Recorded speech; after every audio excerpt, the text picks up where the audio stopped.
নিশ্চিতভাৱে যোৱাকালি মানে প্ৰথমবাৰৰ কাৰণে অসমলৈ ইমান সংখ্যক বৃহৎ সংখ্যক মুখ্যমন্ত্ৰী উপমুখ্যমন্ত্ৰী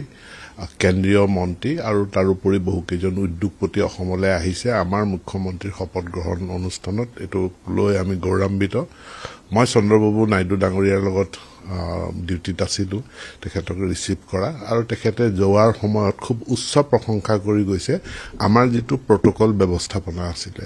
আলহী আহিছে সেইটো ডাঙৰ কথা নহয় প্ৰত্যেকগৰাকী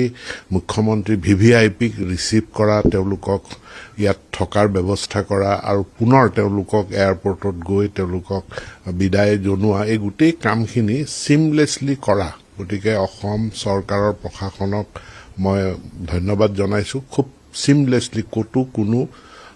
এটা জ্যোতি নপৰাকৈ বা বিজুতি নঘটাকৈ এই কামখিনি হৈছে এইটো এডভান্টেজ আছামৰ ক্ষেত্ৰতো আমি দেখিছিলোঁ নিখুঁত পৰিকল্পনা মাননীয় মুখ্যমন্ত্ৰীৰ নেতৃত্বত এইবাৰো খুব নিখুঁত আয়োজন এটা খুব সুকলমে সম্পন্ন হ'ল মানে আমাৰ মুখ্যমন্ত্ৰীগৰাকী তেখেতৰ এটা সুনাম আছে যিটো বাহিৰৰ মানুহো খুব চৰ্চা কৰে যে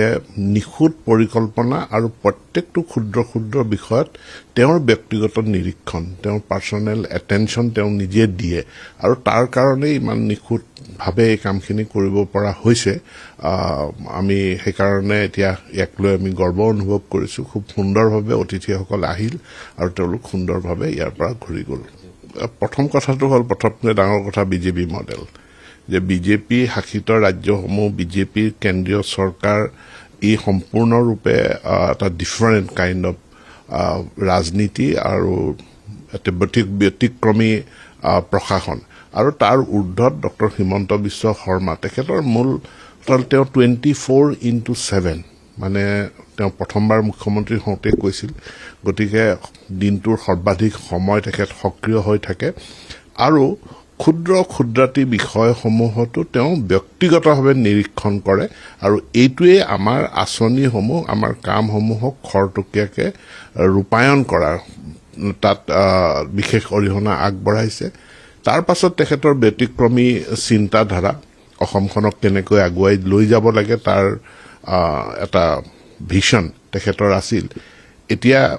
যোৱাকালি ইমানবিলাক VVIP আহিছে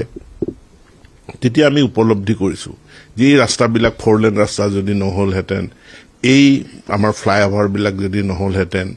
এয়াৰপৰ্টৰ নতুন টাৰ্মিনেল যদি নহ'লহেঁতেন তেতিয়াহ'লে হয়তো আমি ইমানবিলাক অতিথি আমি মাতিবলৈকে নোৱাৰিলোহেঁতেন অনুভৱ হৈছে যে এতিয়া বহুতে কয় যে গুৱাহাটীত আমাক 5 ষ্টাৰ 7 ষ্টাৰ হোটেল আমাক আৰু প্ৰয়োজন আমি এতিয়া এখন দুখন দি পেলাই আমি অসমখনক এটা ভাৰতবৰ্ষৰ বিজনেছ হাব বা অন্য পলিটিকেল হাব আমি কৰিব নোৱাৰোঁ আমাক অধিক সংখ্যাত আমাক এমেনিটিজ লাগিব এমেনিটিজ মানে এনেকুৱা হোটেল লাগিব বা কনভেনশ্যন চেণ্টাৰ লাগিব মিটিং কৰিব পৰা ব্যৱস্থাপনা লাগিব আৰু মাননীয় মুখ্যমন্ত্ৰীয়ে সেইখিনি কৰিছে যিটো আন্তঃগাঁথনি গুৱাহাটীৰ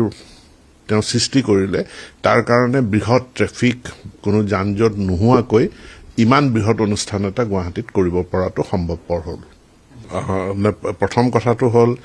যে এতিয়া সকলো বিধায়কে শপত গ্ৰহণ কৰিব লাগিব তাৰ কাৰণে বিশেষ বিধানসভাৰ অধিৱেশন ৰাজ্যপালে আহ্বান কৰিছে আৰু আমি সকলোৱে শুনিছোঁ যে 21-22 তাৰিখে সেই বিধানসভা বহিব তত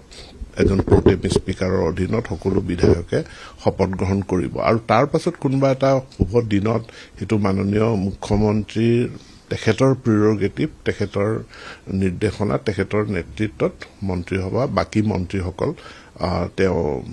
নিৰ্বাচন কৰিব তেওঁলোকৰ শপত গ্ৰহণ হ'ব এই সম্পৰ্কে মোৰ কোনো মতামত জনাবলগীয়া নাই মই ভাবোঁ যে মুখ্যমন্ত্ৰী জ্যোতি নপৰাকৈ তেখেতে ইতিমধ্যে কৈছে যে যোৱা 5টা বছৰত আমি বহুত পৰিকল্পনা কৰিলোঁ বহুত আধাৰশিলা স্থাপন কৰিলোঁ এতিয়া সেইবিলাক আমি এইবাৰ এই 5টা বছৰত উদ্বোধন কৰিম আৰু প্ৰতিটো বিষয় অসমৰ চুক কোণ অসমৰ জিলা উপজিলা সকলোবিলাক তেখেতৰ নখ দৰ্পণত আছে গতিকে আজিৰ কেবিনেটত কি এজেণ্ডা আছে মই নাজানো কিন্তু নিশ্চিতভাৱে তেওঁ সুন্দৰভাৱে অসমক নেতৃত্ব দি লৈ যাব না বিৰোধী থাকে কিন্তু বিৰোধী সদায় শক্তিশালী হৈয়ে থাকিব এতিয়া ৰাইজৰ হেতু জনাদেশৰ ওপৰত নিৰ্ভৰ কৰিব গতিকে জনাদেশ নিৰংকুশ সংখ্যাগৰিষ্ঠতা এনডিএক প্ৰদান কৰিছে আৰু সংবাদ মাধ্যমটো গণতন্ত্ৰৰ চতুৰ্থ স্তম্ভ হিচাপে আছে গতিকে আমি চিন্তা কৰিবলগীয়া একো নাই আমাৰ দুখ ত্ৰুটি সংবাদ মাধ্যমো বহু সময়ত বিৰোধী দলৰ নিচিনাকে আমাক দেখুৱাই দিয়ে হয় ইমান চাৰিজনৰ ভিতৰত দুটাকে সহযোগী দল দুইটা দলৰ প্ৰতিনিধি কালি শপত গ্ৰহণ কৰিছে মহিলাই শপত গ্ৰহণ কৰিছে জনজাতি বিধায়কে শপত গ্ৰহণ কৰিছে উজনি নামনি সকলো দিশ